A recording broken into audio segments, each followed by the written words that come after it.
Hi there, in this video, I will give you a quick guide on how you can tilt text in Photopea. Before starting, you will create the text using the type tool, which is right here. And then what you will have to do is drag it on your screen and basically just type whatever you want. So, yeah, make sure that it is visible, by the way. So, first, what you will have to do is set the color to something that would be actually visible on your screen.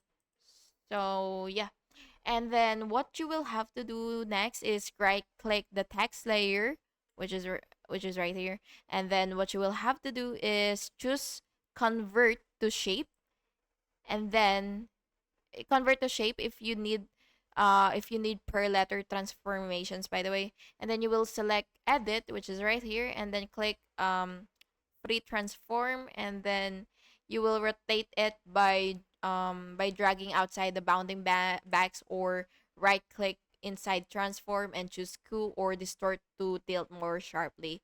So yeah, if you convert that to shape, you can edit each letter individually with path selection tool. So yeah, that's basically it. Thank you so much for watching this video, and if you found this video, please make sure to like and subscribe for more videos like this. Thank you and have a good day.